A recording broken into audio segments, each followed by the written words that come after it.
ભરૂચમાં માત્ર 10 વર્ષની માસૂમ બાળકી હેવાનિયતનો ભોગ બને છે અને આ ઘટનામાં પણ ભરૂચના આદિવાસી નેતાઓ રાજકારણ કરી રહ્યા છે। મનસુખ વસાવા અહીં રાજકારણ ના હોય, તમે સાંસદ છો, તમને ખબર પડવી જોઈએ કે કઈ જગ્યાએ કઈ વાત કરવી। અહીં 10 વર્ષની માત્ર જે 10 વર્ષની છે માસૂમ બાળકી ભોગ બની છે હેવાનિયતનો। તમારા વિસ્તારની ઘટના છે, સમગ્ર ભારત આ ઘટનાને વખોડી રહ્યું છે અને તમે અહીંયા પણ રાજકારણ કરી રહ્યા છો। તમે અહીંયા પણ ચૈતર વસાવાને જવાબ આપી રહ્યા છો।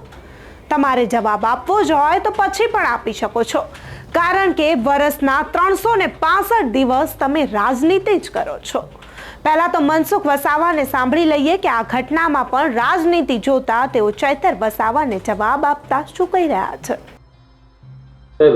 વિરોધ પક્ષના નેતા શક્તિસિંહ ગોહિલ અને કોંગ્રેસના ભરૂચના આગેવાન મુમતાઝ પટેલે કહ્યું છે કે 117 જેટલા કેસો આખા વર્ષમાં રેપ કેસ બન્યા છે અને બીજી બાજુ ચૈતર વસાવા એવું કહી રહ્યા છે કે પોક્સોના કેટલાય કેસો હજુ પેન્ડિંગ પડેલા છે।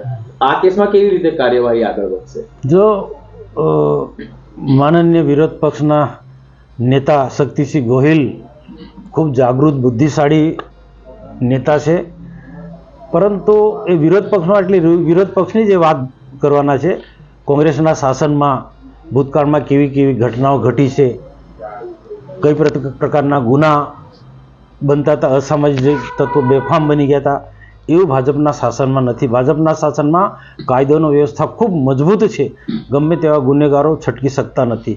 ચૈતર વસાવાને પણ મારે જવાબ છે કે પંજાબમાં આજે આમ આદમી પાર્ટીની સરકાર છે, આજે પંજાબ કઈ સ્થિતિમાં ત્યાં છે અને ત્યાં કેવા પ્રકારના આવી ઘટના ઘટે છે એ ચૈતર વસાવા તપાસ કરે। પંજાબ કરતાં તો લાખ દરજ્જે આપણે ગુજરાતમાં સ્થિતિ સારી છે અને જે બી ઘટનાઓ ઘટે છે એમાં કોઈ પડદો પાડવામાં આવતો નથી, કાયદેસરની કાર્યવાહી પોલીસ કરે છે અને જે પણ પ્રકારના ગુનેગારો હોય એમની સામે કાયદેસરની કાર્યવાહી પોલીસ કરી જ રહી છે। બીજા રાજ્યોમાં હોય ત્યારે ગુજરાતના મુખ્યમંત્રી અને ગૃહમંત્રી આવેદન એમની વાતો રજૂ કરતા હોય તો અહીંયા કેમ સરકારનું મૌન છે એવું જો વિરોધ પક્ષના તો આરોપ મૂકવાના છે, સરકારમાં બેઠેલા જવાબદાર વ્યક્તિઓ અને સતત પૂછપરછ એને ચાલુ હતી બધાને। અમે પણ દિલ્હી હતા, પાર્લામેન્ટ ચાલુ હતું, તો દિલ્હીથી જવાબદાર અધિકારીઓ કલેક્ટર એસપી સાથે અમે સતત સંપર્કમાં હતા, બીજા કાર્યકર્તાઓ પણ અમારા સંપર્કમાં હતા અને ત્યાર પછી દિલ્હી થયા પછી તરત જ અમારા જે સાથી મિત્રો ધારાસભ્યશ્રીના બધા પાર્ટીના આગેવાનોએ એ પરિવારની મુલાકાત લીધી છે। મેં પણ વડોદરા મુકામે એ પરિવારની મુલાકાત લીધી છે અને સરકારના સૂચના, સરકારની ગાઈડલાઈન મુજબ જ અમે બધું આ કાર્ય કરી રહ્યા છીએ। એટલે સરકાર જેટલું જે પણ કંઈ કરવાનું હોય ત્યાં કરે છે, કોઈને પણ છાવરાના પ્રયત્નો થતા નથી। મનસુખ વસાવાની શું માંગ છે, આમાં શું કાર્યવાહી થવી જોઈએ? જો આવા જે કેસો બને છે, આવી જે ઘટના ઘટે છે એ ખાસ કરીને ગરીબ પરિવારમાં આવી ઘટનાઓ ઘટતી હોય છે અને તેમાં ખાસ કરીને ભરૂચ જિલ્લાની અંદર જે જીઆઈડીસી વિસ્તાર છે, ઔદ્યોગિક વિસ્તાર છે, એમાં અધર સ્ટેટના લોકો, ઝારખંડ છે, યુપી બિહારના જે લોકો આવે, મજદૂર લોકો આવે છે, એટલે મજદૂરી સાથે જોડાયેલા એમના ઘણા બધા પ્રશ્નો હોય છે, પણ એ માનસિક રીતના આ લોકો એ રીતના વિકૃત મગજના હોય છે। કેટલાક એવા ગુનેગારો પણ હોય છે, અધર સ્ટેટના જે લોકો આવે છે એ ત્યાંથી ગુનો કરીને અહીંયા આવતા હોય છે અને એ અહીંયા પણ આવા પ્રકારના આ ગુનાને અંજામ આપતા હોય છે। એટલે આ છતાં પણ કાયદોની વ્યવસ્થા ભરૂચ જિલ્લાની અંદર ખૂબ મજબૂત છે। સતત ને સતત આવી ઘટના ન ઘટે, આવી માનસિકતાવાળા લોકો અથવા તો પછી બીજી કોઈ પણ સમાજને જે દૂષણરૂપ જણાતું હોય એવા તત્વોને પોલીસ કાયદેસરની કાર્યવાહી કરી જ રહી છે। ભૂતકાળની સરકારો કરતાં વર્તમાનની અંદર ભરૂચ જિલ્લો હોય કે ગુજરાતમાં હોય, કાયદોની વ્યવસ્થા ખૂબ મજબૂત છે। કોંગ્રેસના લોકો કે બીજા લોકો એ પોલિટિકલી આક્ષેપ કરતા હોય। સાહેબ, ઝઘડિયામાં જે રેપ કેસ થયો ત્યારબાદ દીકરીનું મૃત્યુ થયું, શું કહેશો સાહેબ? ઝઘડિયા જીઆઈડીસીમાં એક શ્રમિક પરિવારની 10 વર્ષની દીકરી પર ઝારખંડના વતની હતા, એમાં એમની સાથે જ કામ કરનાર એ પણ ઝારખંડના જ ભાઈ હતા। એને આ 10 વર્ષની દીકરી પર રેપ કર્યો, એનો એકલતાનો લાભ લઈને, ને 10 વર્ષની દીકરી પર રેપ કર્યા પછી એને જેને ગુપ્તાંગો પર જે એને તીક્ષ્ણ હથિયારથી એને ઈજા પહોંચાડી, એના કારણે દીકરી ખૂબ જ ગંભીર રીતના ઘવાઈ અને બિલકુલ બેભાન અવસ્થામાં એના માતા પિતાએ એનો કબજો મેળવ્યો. જયાબેન હોસ્પિટલમાં દાખલ કરી, જયાબેન હોસ્પિટલમાંથી ભરૂચ સિવિલ હોસ્પિટલમાં ટ્રીટમેન્ટ થઈને ત્યાંથી વડોદરા સયાજી હોસ્પિટલમાં એ દીકરીને વધુ સારવાર માટે પહોંચાડવામાં આવી. ડૉક્ટરે સખત મહેનત કરી છે એને બચાવવા માટે. તમામ એંગલથી નિષ્ણાત ડૉક્ટરોની ટીમે બધી જ રીતના દીકરીને કેમ કરીને બચાવી શકાય એવા બધા જ પ્રયત્નો કર્યા, પરંતુ આખરે એક ગરીબ પરિવારની દીકરી ના બચી શકી, એને જીવ ગુમાવ્યો છે, જેનાથી અમને પણ ખૂબ જ મોટો એક આઘાત થયો છે. પરમાત્માને પ્રાર્થના જ કહીએ કે આ દીકરીના આત્માને શાંતિ આપે, એના પરિવાર પર જે દુઃખ આવ્યું છે એ સહન કરવાની પરમાત્મા શક્તિ આપે. પોલીસે પણ ઝડપથી જે ફરિયાદ થઈ તરત જ એફઆઈઆર કરીને ગુનેગારને પકડી લીધો છે. 10 વર્ષની દીકરી પર રેપ કરવો અને રેપ કર્યા પછી આ પ્રકારનું કૃત્ય કરવું, એના માટે એક તપાસનો વિષય માંગી લે છે.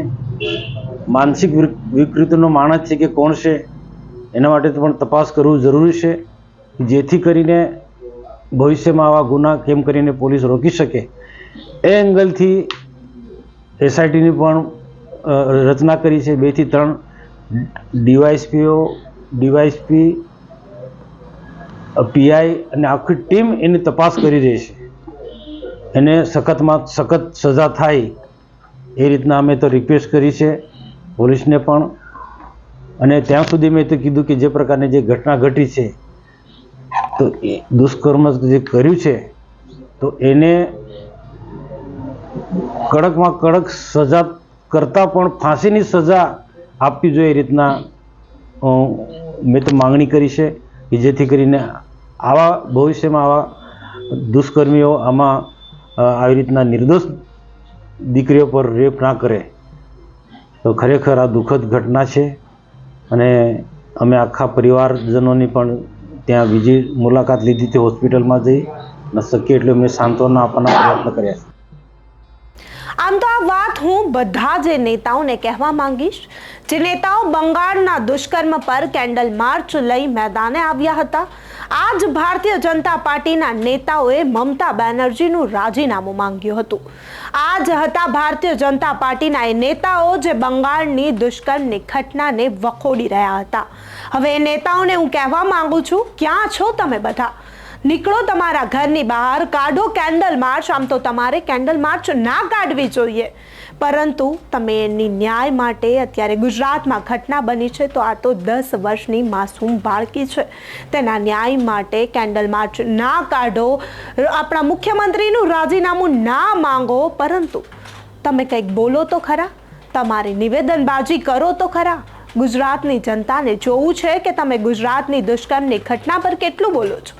અમે એ તો જોયું કે તમે બંગાળની ઘટનામાં બોલ્યા, પરંતુ અહીં ગુજરાત દુષ્કર્મની ઘટનામાં શું? બધા જ ભારતીય જનતા પાર્ટીના નેતાઓ મંડી પડ્યા હતા કે મમતા બેનર્જી રાજીનામું આપે. એ ઘટનામાં પણ ભારતીય જનતા પાર્ટીના નેતાઓએ રાજનીતિ કરી. આ જ ગુજરાતના નેતાઓ બંગાળની ઘટના પર ઘણું બોલ્યા. અત્યારે જ્યારે ગુજરાતમાં 10 વર્ષની માસૂમ બાળકી સાથે દુષ્કર્મની ઘટના બની છે, ત્યારે કોઈ પણ નેતા બહાર નથી આવ્યું અને બોલ્યું નથી. મનસુખ વસાવા બોલ્યા, સારી વાત છે, પોલિટિકલ પ્રેશર હોય છતાં નેતા બોલ્યા ખરા. મનસુખ વસાવાએ પોતાના વિસ્તારમાં ઘટેલી ઘટના પર પોતાનું નિવેદન આપ્યું. બાળકીને ગયા ખરી મળવા, દેર આયે દુરુસ્ત આયે. 7 દિવસ પછી મનસુખ વસાવા મળ્યા ખરા, સારી વાત છે, પરંતુ આ ઘટનામાં પણ તેઓ રાજનીતિ કરી રહ્યા છે. અહીં ચેતર વસાવાને જવાબ આપવાની શું જરૂર હતી? આ ઘટના દુષ્કર્મની ઘટના છે મનસુખ વસાવા સાહેબ. એ પરિવારને પૂછો જેણે પોતાની માત્ર 10 વર્ષની માસૂમ બાળકીને ગુમાવી છે, એ પણ આ હેવાનિયતના ભોગે ગુમાવે છે. એમના 8 દિવસ કઈ રીતે નીકળ્યા હશે, એમણે 8 દિવસ કઈ રીતે કાઢ્યા છે, જ્યારે તેમની બાળકી હોસ્પિટલમાં રીબાતી હતી. તેમના પરિવાર, તેના માતા પિતાને મળો એકવાર તો તમને ખબર પડે.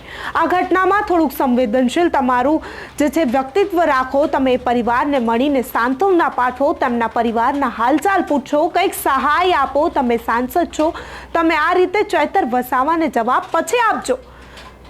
અહીં પણ મનસુખ વસાવા ચૈતર વસાવાને જવાબ આપતા કહી રહ્યા છે કે પંજાબમાં આમ આદમીની સરકાર છે, ત્યાં જઈને જોઈ લો. તો મનસુખ વસાવા સાહેબ, તમે 365 દિવસ રાજનીતિ જ કરો છો. જવાબ પછી આપજો. આ ઘટનામાં કંઈક નિરાકરણ આવે તેવી અમારી તમને અરજી છે. માન્યું તમે અરજી કરી છે, તમે કહ્યું છે કે આ કેસને ફાસ્ટ ટ્રેક કોર્ટમાં ચલાવવામાં આવે. તમે અનેક માંગણીઓ કરી છે કે દુષ્કર્મીઓને ફાંસીની માંચડા સુધી પહોંચાડવામાં આવે, પરંતુ મનસુખ વસાવા સાહેબ, માત્ર નિવેદન આપવાથી કંઈ જ ના થાય. મનસુખ વસાવાને લઈને તમારું શું માનવું છે? જે આટલી મોટી દુષ્કર્મની ઘટના બને છે છતાં પણ અહીં તેમનું રાજકારણ નથી મૂકતા. અહીં પણ તેઓ ચૈતર વસાવાને આડે હાથે લઈ રહ્યા છે. આ ઘટનામાં પણ ચૈતર વસાવાને જવાબ આપવો મનસુખ વસાવા માટે ઘણો જરૂરી હતો. આ ઘટનાને લઈને તમે શું માનો છો? અમને કમેન્ટ કરી ચોક્કસથી જણાવજો. મનસુખ વસાવાને પણ તમે શું કહેવા માંગો છો તે પણ જણાવજો. તથા અમારી ચેનલ નિર્ભય ન્યૂઝને લાઇક, શેર અને સબસ્ક્રાઇબ કરવાનું ભૂલશો નહીં. આભાર.